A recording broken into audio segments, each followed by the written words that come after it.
O nome desta jovem é Emma, uma menina que gostava de aproveitar sua adolescência, curtir música, assumir seu próprio estilo, conhecer, conversar e criar novos relacionamentos. Mas infelizmente, ela teve seu destino completamente interrompido por um trágico acontecimento.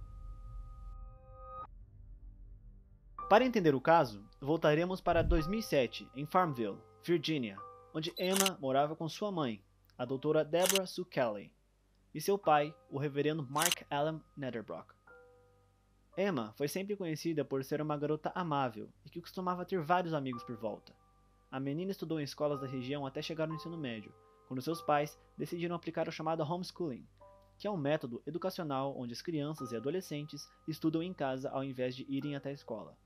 Quando chegou na adolescência, Emma acabou desenvolvendo uma personalidade rebelde, e por estudar em casa, a falta de amigos fez com que ela buscasse novas pessoas para se socializar, o que veio acompanhado com sua nova paixão, o estilo musical horrorcore. A menina também decidiu que iria mudar o seu estilo, colorindo seu cabelo, usando maquiagem pesada e roupas escuras. A garota buscava constantemente se identificar com seu novo estilo, procurando novos artistas do ramo para expandir seu repertório. Até que, em 2007, ela conheceu Razical, uma cantora de horrorcore que a menina acabou se tornando uma grande fã, mandando mensagens diariamente via MySpace, chegando a enviar vídeos demonstrando um grande carinho pela cantora. Ambas garotas tornaram-se grandes amigas online, já que compartilhavam dos mesmos gostos musicais. Mas não apenas isso, elas também gostavam de fotografia, maquiagem e de pintar seus cabelos.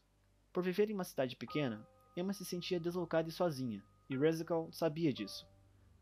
Foi aí que ela apresentou Melanie Wells, uma garota de 18 anos que gostava das mesmas coisas que elas.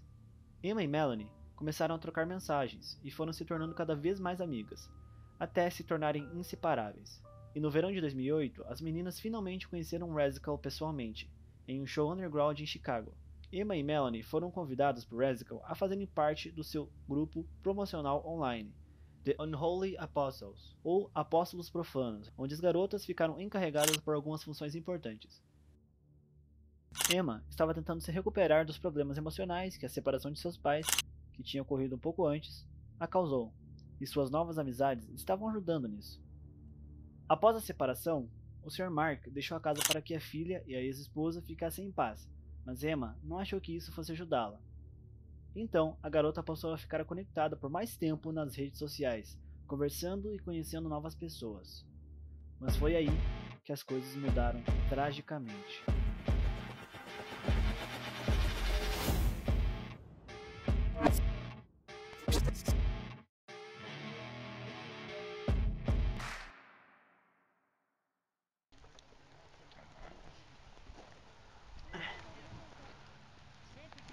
We defiled the grave, and then lightning struck seconds ago. I think we're being warned, and now it's starting to rain. It's because we fucked up the grave. It's not my fault. O vídeo colocando uma cruz de cabeça para baixo em um túmulo de um soldado é de Richard Samuel McCroskey, um rapaz que morava com seus pais e sua irmã em Castro Valley, na Califórnia. Richard era uma criança que odiava música. Em suas próprias palavras, quando colocava música por sua volta, ele ficava muito irritado e o incomodava muito.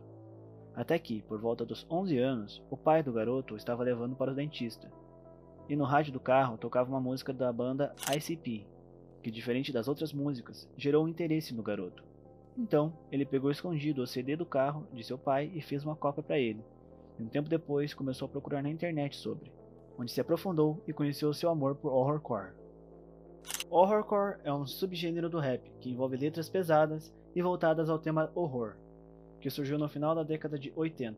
Quando adolescente, Richard sofria com bullying na escola, por conta de seu peso e pelos cabelos vermelhos que ele tinha. Ele não respondia ou reagia ao bullying, mas isso fez com que ele saísse da escola e não finalizasse os estudos. Ele era uma pessoa reclusa, tinha poucos amigos e passava grande parte do seu tempo sozinho, o que fez com que ele começasse a usar a internet como fuga para sua solidão, utilizando o MySpace para conhecer e conversar com novas pessoas. Além disso, Richard também gostava de design gráfico e tinha um certo talento para criar sites, e teve um ponto que ele iria criar sua própria gráfica, que iria se chamar Morbid Design, ou Design Mórbido. Richard mostrava um grande interesse em se tornar um artista do mundo horrorcore, deixando evidente isso em sua rede social. E foi através disso e de seu conhecimento em design que ele conheceu Raziel, que o convidou para fazer alguns trabalhos para ela no Apóstolos Profanos. Além disso, Richard viajou para o sul da Califórnia para passar um tempo entre outros artistas do mundo horrorcore, onde documentou sua estadia em seu próprio canal no YouTube. Os vídeos mostram ele conversando com outros artistas, incluindo Raziel. Do a dance. Dance. I don't dance. I command you. Dance. I'm like incapable of dancing. I don't dance. E por volta dos 19 anos, Richard passava uma grande parte do seu dia realizando trabalhos para Raziel e conversando com outras pessoas no MySpace. E foi aí que ele conheceu Ragdoll, ou familiarmente conhecida como Emma Netterbrock.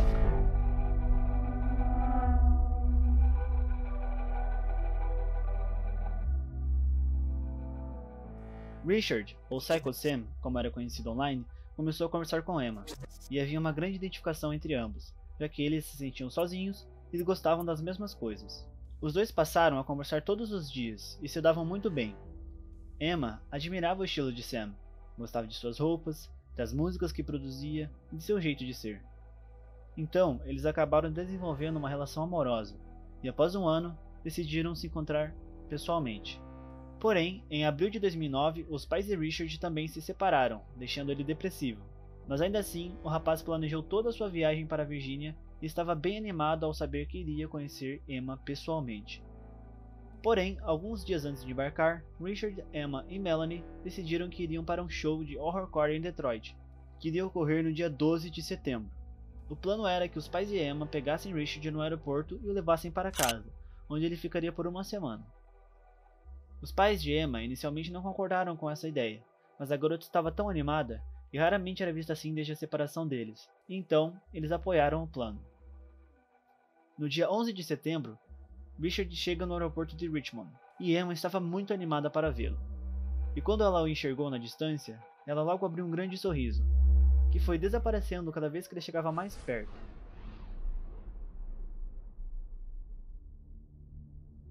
Psycho Sam era uma pessoa totalmente diferente de Richard, na aparência e no comportamento, já que Richard tinha 20 anos e se comportava como um adolescente imaturo. Ele tinha criado um alter ego online, o que foi uma devastadora quebra de expectativa para Emma, que até mandou mensagens para Raziel dizendo que não estava se sentindo confortável perto do rapaz, que estava mantendo distância dele, mas que ainda assim o tratava com respeito. Com todos no carro, os pais de Emma viajaram mais de 1000 quilômetros até chegarem em um hotel de Detroit, onde a maioria dos fãs e artistas do evento também estavam ficando. Mark ficou em um quarto, enquanto Emma, Melanie e Deborah em outro, e Richard ficou sozinho. No dia seguinte, o evento começa.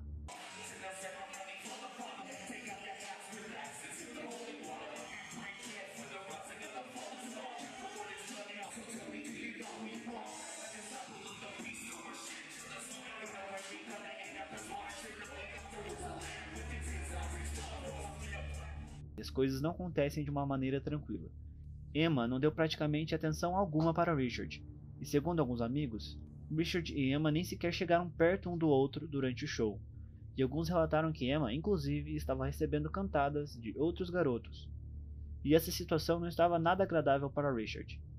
Após o fim do evento, os pais de Emma viajaram de volta para Farmville, onde Mark deixou os quatro e foi para sua casa.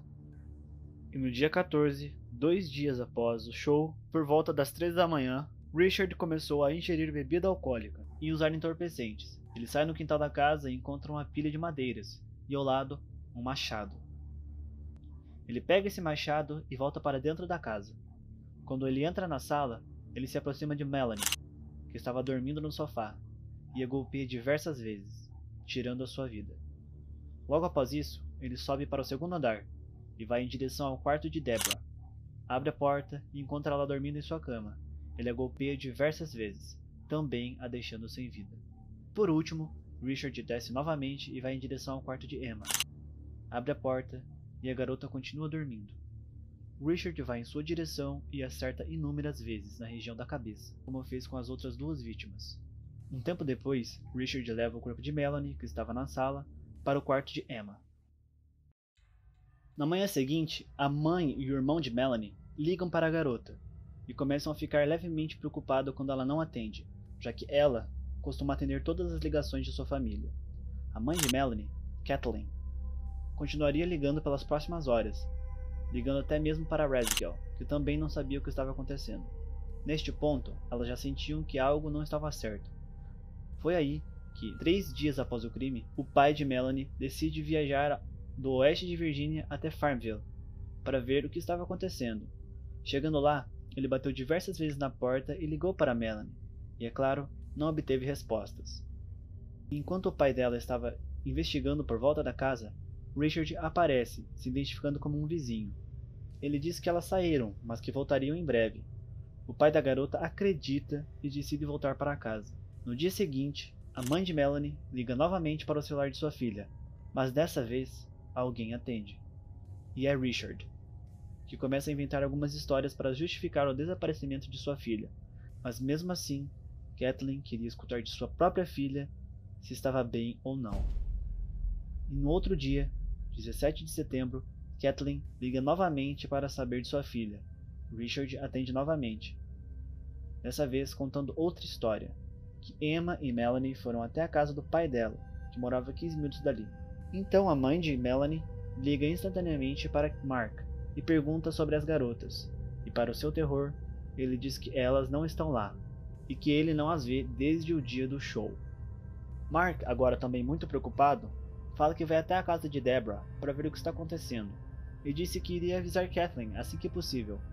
E por volta das 5 da tarde, Mark entra na casa de sua ex-esposa para procurá-las, e assim que ele entra, Richard o acerta pelas costas com a mesma arma que usou para tirar a vida das meninas. Mark cai no chão, já sem vida. Kathleen esperou por horas a ligação de Mark para avisar sobre as garotas, até que ela recebe uma ligação, mas a voz do outro lado é de Richard.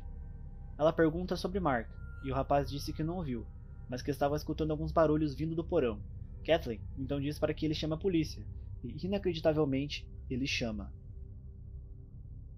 Assim que a polícia chega, Richard aponta para o porão e relata que os barulhos que escutou estão vindo de lá. A polícia checa e não encontra nada, e em seguida sai da casa, sem nem mesmo desconfiar que dentro dos quartos haviam 4 pessoas sem vida. No final daquele dia, Richard rouba o carro de Mark e cerca de $200 de sua carteira, e segue em direção ao aeroporto. O rapaz acaba caindo com o carro em uma vala. A polícia chega minutos depois acompanhada de um reboque e pergunta o que aconteceu. Richard diz que perdeu o controle e que o carro não era dele, mas do pai de sua namorada. O policial, apesar de sentir um cheiro ruim vindo de Richard, não fazia ideia do crime bárbaro que o rapaz havia cometido antes. Então, apenas aplica uma multa por estar dirigindo sem carteira. O homem que dirigia o reboque oferece uma carona para Richard, que aceita e pede para ser deixado em um posto de gasolina próximo ao local. O motorista do reboque relatou que o cheiro de Richard era tão horrível que parecia que ele tinha saído do próprio inferno, e que teve que abrir todos os vidros do carro para não passar mal. Chegando no posto, Richard pede um táxi para ir até o aeroporto. O taxista que o levou, Curtis Gibson, disse que Richard contou uma história em que ele e sua namorada foram em um show e que estavam se divertindo muito, até que ele viu uma mensagem de outro rapaz no celular dela, e quando eles chegaram em casa, ele esperou ela dormir e foi embora. Tudo uma grande mentira, já que neste período, Emma já estava sem vida há quase 48 horas. Chegando no aeroporto, Richard ficou escondido na área de bagagem, enquanto dormia, esperando seu próximo voo, já que ele não tinha dinheiro o suficiente para comprar uma passagem de saída imediata. Richard também ligou para um amigo, chamado Big Dog, e confessou todo o crime para ele, dizendo que havia tirado a vida de todos naquela casa. Na manhã seguinte, Big Dog liga para Raziel e seu namorado Satanic, e os informa do crime que Richard havia cometido. O namorado de Raziel foi quem ligou para Kathleen, mãe de Melanie, e a informou do que havia acontecido com sua filha. Satanic diz que até hoje consegue escutar o grito de desespero que Kathleen deu ao escutar a notícia do que havia acontecido com sua filha. Após isso, Satanic liga para a polícia e relata tudo o que aconteceu naquela casa. Quando os policiais chegaram na casa, eles imediatamente sentiram o cheiro de morte que exalava. E após uma pequena investigação, os oficiais encontraram os corpos de Emma, Melanie, Mark e Deborah. Assim que descobriram os corpos, os policiais iniciaram uma caçada por Richard, e nessa busca por toda a cidade, uma câmera de segurança do aeroporto identificou um rapaz similar a ele. E quando a polícia chegou no aeroporto para verificar, encontraram Richard dormindo. Acordaram ele e o prenderam.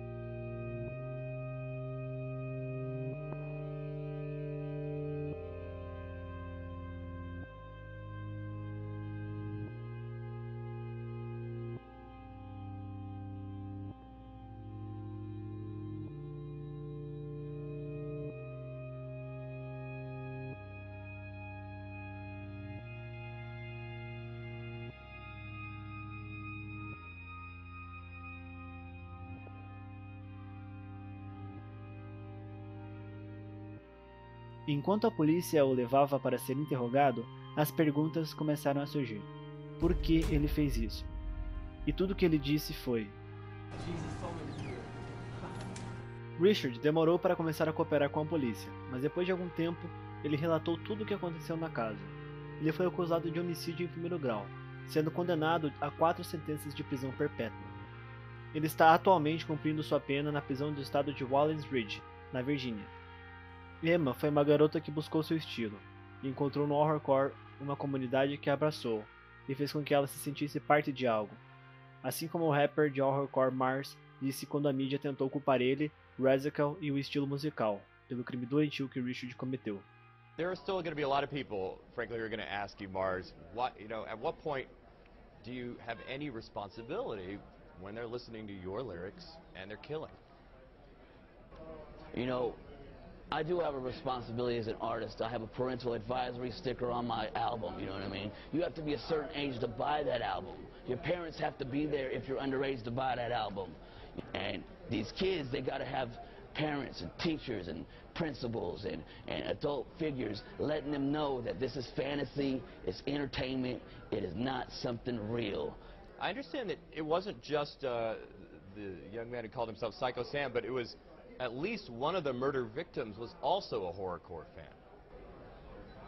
I think all 3 of them kids were horrorcore fans. They just got back from a horrorcore concert out in the Detroit area, you know what I mean? Like, I was supposed to play that show. I've seen all 3 of these kids at shows before. Horrorcore music brings them together as friends. And horrorcore music, it's not just about a music. It's about, you know what I mean? It's having something of your own that's not in the mainstream. Our music, you can't hear us on TV unless it's something like this. You can't hear us on the radio unless it's a news interview because they always try to pin this stuff on us. But with these kids, it's special to them. It's not on MTV being pushed in their face. It's something that they found. And together as a collective audience, they feel close to each other because of it. You know what I mean? It's something that's theirs. We have our own lingo. We have our own festivals. We have our own energy drinks and t-shirts and clothing and style. It's kind of like a lifestyle. Emma encontrou tudo isso, e seus pais, apesar de não concordarem plenamente, fizeram de tudo para que sua filha fosse feliz. E tudo isso foi tirado por um indivíduo de mente fria e conturbada. Obrigado por assistir meu vídeo e até a próxima.